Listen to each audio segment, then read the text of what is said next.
Hello and welcome to PixelSports presents Goal Table Football Podcast. I'm Gigi. I'm joined by DJ and TD. We are back with our analysis of the Euro semi-finals and our preview of the Euro final.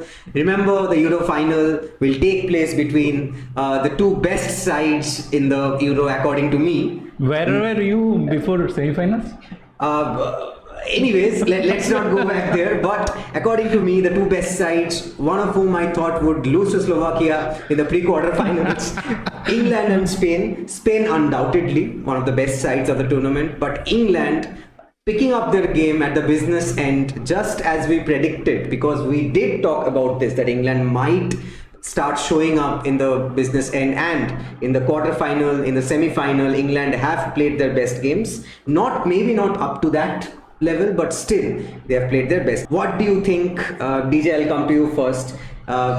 Is Spain is obviously one of the deserving sides, but is England also a deserving side? Yeah, of course, because it also depends against whom they are playing, right? So against Switzerland, English team played a better game.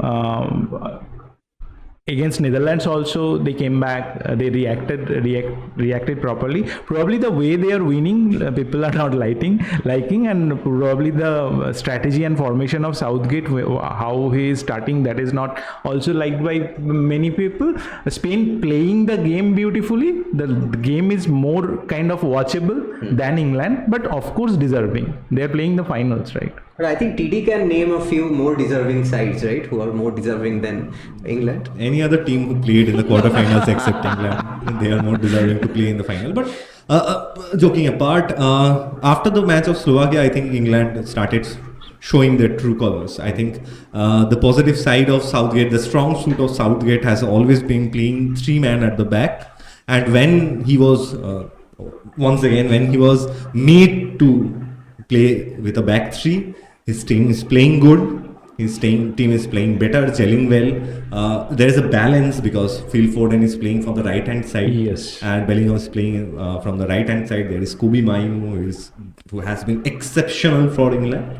So in the match against Netherlands, I think England played better than Netherlands, and they won the match. Since you are talking about made to play, England were made to attack right after the 8th minute in the match, because they conceded, many would say, an unexpected goal. The goal came from a mistake of sorts, but what a finish by Xavi Simons. Your comments on the first goal? Very nice goal. Very unstoppable for the goalkeeper, but just as you said, it came from a mistake, because this Netherlands side, for me, I have never seen such a dull Netherlands side. There are not many creative players. It's paining me to see even this line that not many creative players are there in this Netherlands side. I will come back to England, how they managed the game. When they started the game very aggressively, Netherlands, on the other hand, they like to press with the three-man, and Depay went out injured, and so they had to shift back. And for the first 30 minutes, I think England played very well. Phil Foden almost scored two beautiful goals. And on the other hand, Netherlands also defended really well. In the second half, I think the game was much more even. Yes, before going to the second half, I have to talk about this incident in the match, which is very controversial. There are polar opposite opinions. Some are saying it was a clear-cut penalty. There is obviously the exact opposite opinion that it cannot be given as a penalty, and I think the second opinion has more weightage, if I've seen the social media correctly. DJ, what is your stance on this penalty?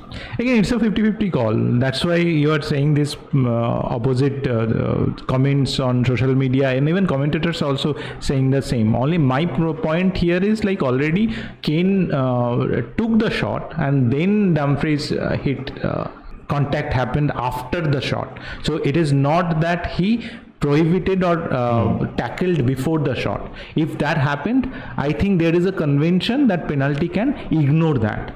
But referee has all the authority to take any decision against any type of contact. That does not mean that he is right.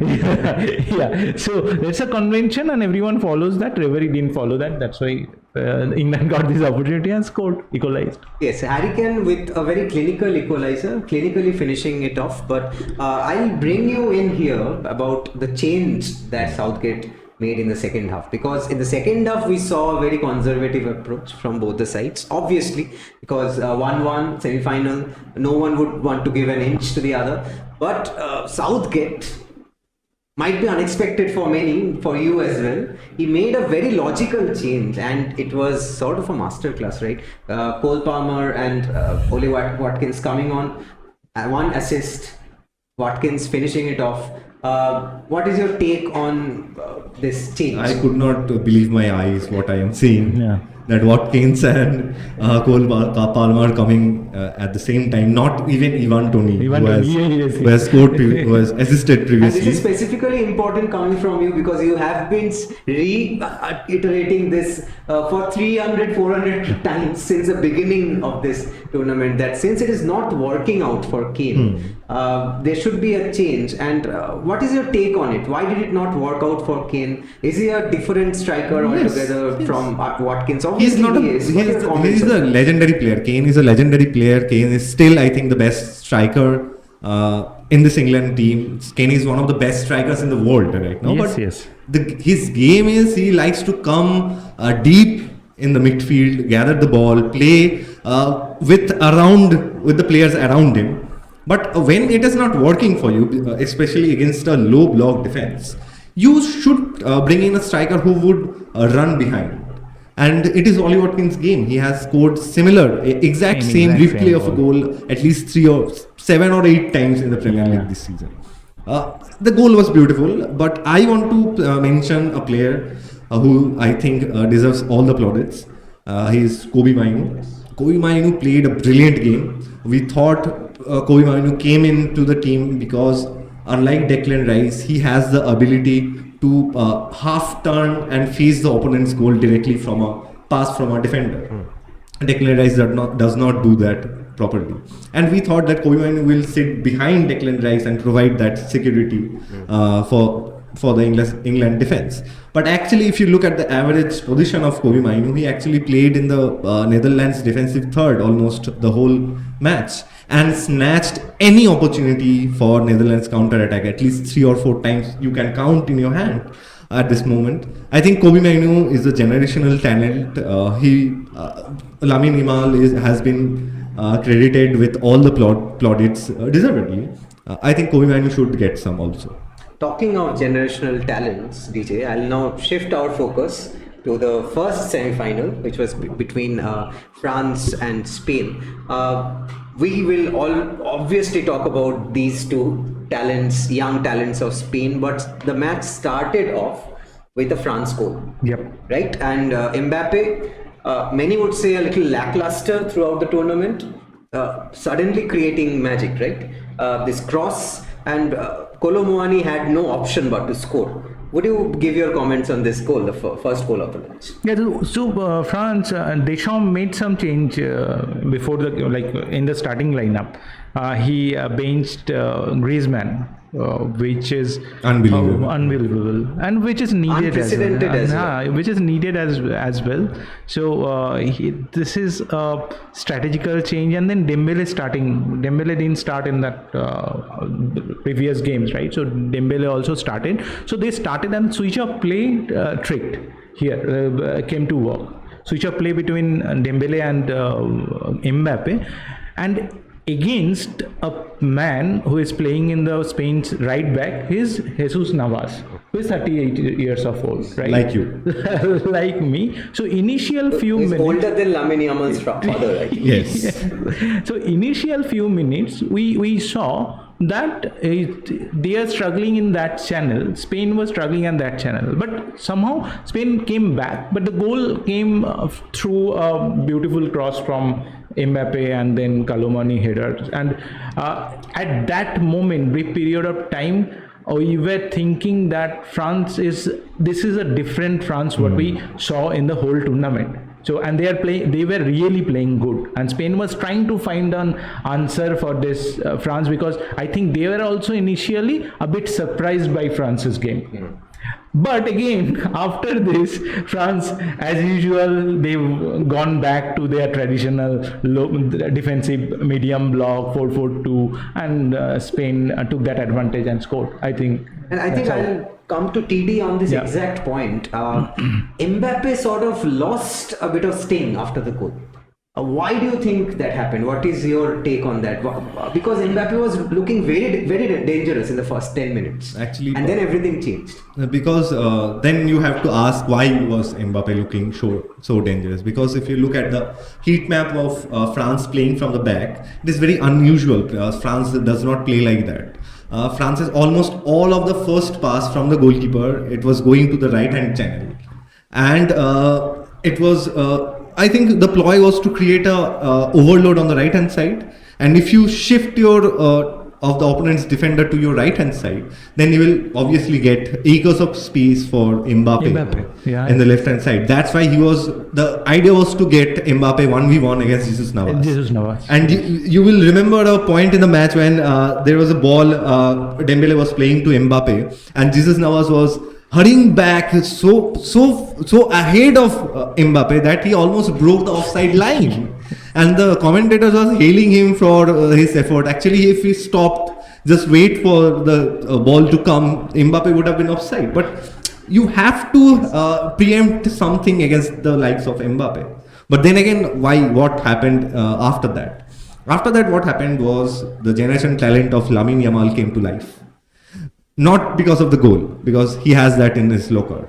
He recognized something that Deschamps did. Normally what you do is, when there are two amazing wingers you are facing against, you will tell your own wingers to track back and support your wing backs to stop your opponent's wingers. But Deschamps did not do that, because he knew that Dembele and Mbappe is not capable of providing that sort of defensive output.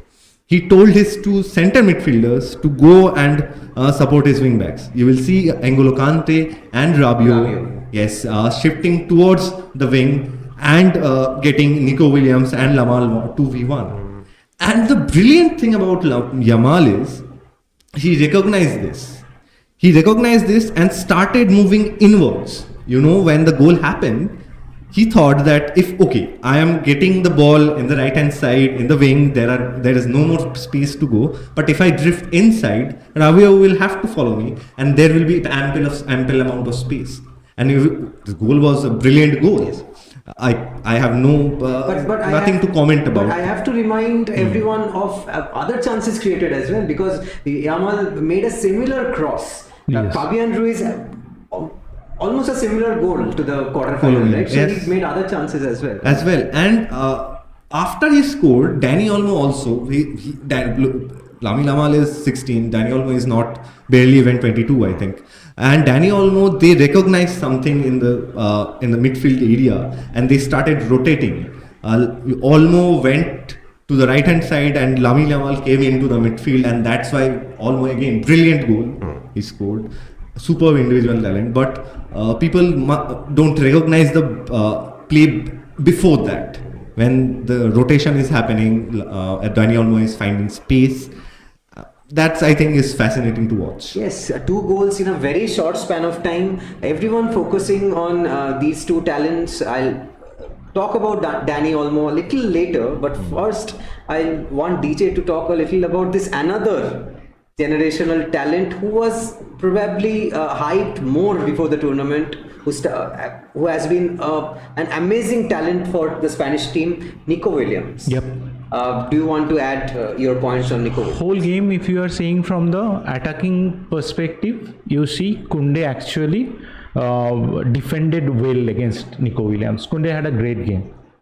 He was not able to cross Koundé 1v1. But what Niiko Williams contributed in this game is his defensive capability. He always with Cucurella, because Cucurella, 2 things. One is Cucurella is very weak against aerial ball. We have seen that, and sometimes you see Cucurella commit a bit before when he is supposed Misses to. the flight sometimes. Yes, misses the flight. So now, 13 times actually, Niiko Williams created defensive pressures against France. But he is an attacking winger. He is not a fullback. So that is amazing. And guys understanding the game in between and changing their own game and helping the team. It's brilliant. And again, if you just observe Spain's game, both the goals came from right side, Yamal's side, but Spain played 59% of their game on the left side. If you see Fabian Ruiz or Rodri getting the ball in the midfield and you see Yamal is available, then also they are sending the ball to Cucurella or Niiko Williams. They are playing mostly, it is Fabian Ruiz, Cucurella and Niiko Williams playing the triangle, playing those quick passes. It is on purpose because they want to that one switch of play with then Yamal's magic, which we already saw. Very fascinating to hear from our two experts about this generational talents. Did you want to add something? Yes, Jamal's, actually I forgot to answer your original question which you did last time because I was praising Jamal. Yes. You asked why Mbappe was not seen for the rest of the match because of Lami Yamal actually. Yes. If you see Yamal's heat map, yeah, he has been all over the right hand side. And after the initial attack of Mbappe, he was marked out by the pairing of Jesus Navas and Lamine Yamal. Lamine Yamal actually won ground duel in the whole match. He comes second after Rabiot, which is unbelievable for a 16-year-old. For this kind of defensive game awareness, game acumen, whatever you want to call it, it's unbelievable. Yeah, and one guy is like owning the ground duels and another guy creating more defensive pressures than any center back. It's huge, and that is the advantage. And you see the goal, first goal. Lamine Yamal actually started a bit late because of Theo Hernandez, and he understood. Immediately he responded, and next 60 minutes he reacted and he helped Navas. I think this street smartness from the Spanish absolutely. side, obviously originating from the coach, from the manager, it will be a battle between, I think England's entire campaign has been quite a gritty campaign for me. Yes. So this will be a battle between the grit of England and the street smartness of Spain, because Spain are tactically outclassing the opponents. One last player I want you to talk about is Dani Olmo, because Pedri, we were discussing how it was sort of a blessing in disguise in the quarterfinal. And what a player he has turned out to be. He is fighting for the golden boot, and it will be a straight battle between Harry Kane and Dani Olmo. His goal in this match, once again, a brilliant one. TD has already talked about it, but your take on this, DJ, on this player specifically? It's again, we like last match also we discussed, right? It is as you said, a blessing in disguise. Pedri, if he is not injured, Pedri must start a game. There is no doubt. But what I thought personally, Almo would come in place of Fabian Ruiz. But now, Fabian Ruiz is unrobbable. Now, right? So whoever playing in the Spanish side, they are proving themselves, and how they play next game, you will think twice, thrice, 4 times that how can I drop that guy? Yes. Since this is the final that we are talking about, TD, I'll ask you this, not a prediction question, a little, phrase this a little differently. How do you see the final going forward? How will it start? How will the teams play out? How do you see the match progressing with time? I think Spain will hog the ball. Spain will have much of the possession. If Gareth Southgate decides to stick to his first 11, I think he will do that. The whole England team will sit deep and allow Spain to attack them. And I think Gareth Southgate, if this is his plan to take the game to the shootout, he might regret it, because Spain is nothing but flexible. Spain's coach is also a very flexible coach, because if you remember in the semi-finals when Giroud came on, we all thought that there will be 200, 300 cross in the last 10 minutes at least will go into the box. And can you guess how many times France was able to cross the ball into the box? Please come up with the details. Two times. Only 2 times. And it was not directed to Giroud, because we criticized Luis de la Fonte for taking off their best players in Niiko Williams and Lami. Against Germany. Yes, we thought that he will not do that again in his life. But he did that. Did that in the next match, and because he recognized that Giroud will be the main target man in the box, he put 2 players in the wing position to stop the crosses going in. So there is a tactical flexibility to the Spanish side, which England does not have. What England has is, I think, black magic and players with vibes. So it will be an even battle. But DJ, what England has is a goalkeeper, Pickford, and what Pickford has is a water bottle which has size written on it. I'll go towards the absolute last part of our episode with your prediction of whether Pickford will jump on the side that is written on the water bottle. No, I don't think it will go to penalty shootout. Spain will score.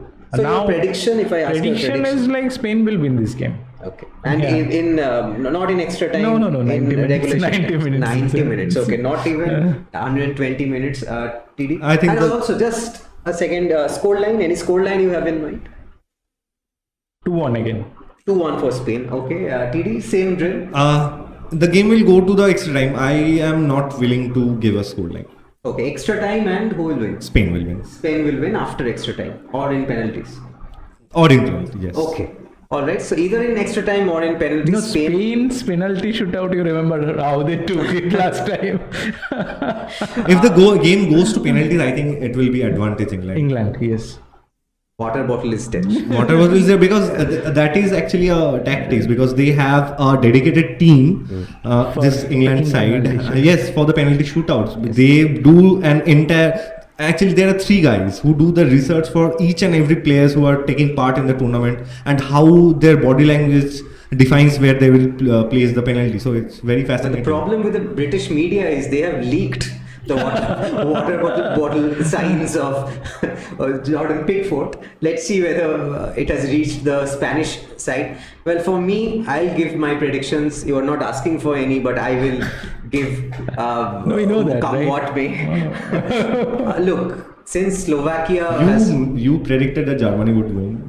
Germany is not in the final. You predicted that Slovakia would beat England. Slovakia is not in the final. Also, you predicted France will win. Please, let's not play. We did not know that France and Spain will face each other in the same finals. Right? Let's not play holier than thou.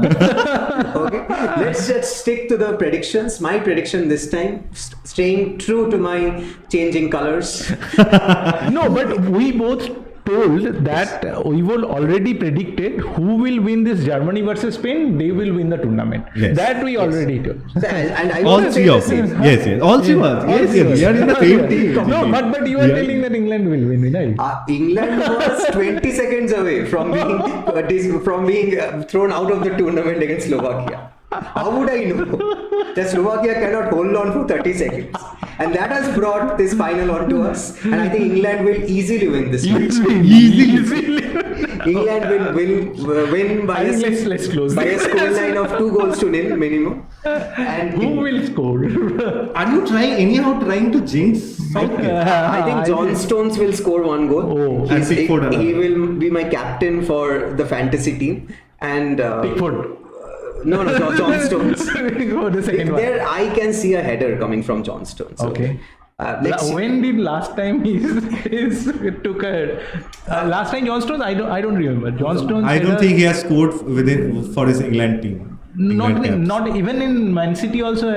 No, for Man City he has scored. He scored? We'll see whether he can score this time or not. We'll come back with our analysis. They will come back with their analysis, and I will come back with my head prediction held down, because I think I will be wrong this time once again, much like the earlier times in this Euro. But let's see what happens. We'll follow the final and I'm sure all of you will be eagerly waiting for the final. Do watch the final. Do come back to our channel for a detailed analysis, a review of the final match, and follow our description box for all the social media handles. Till our next episode, stay wild.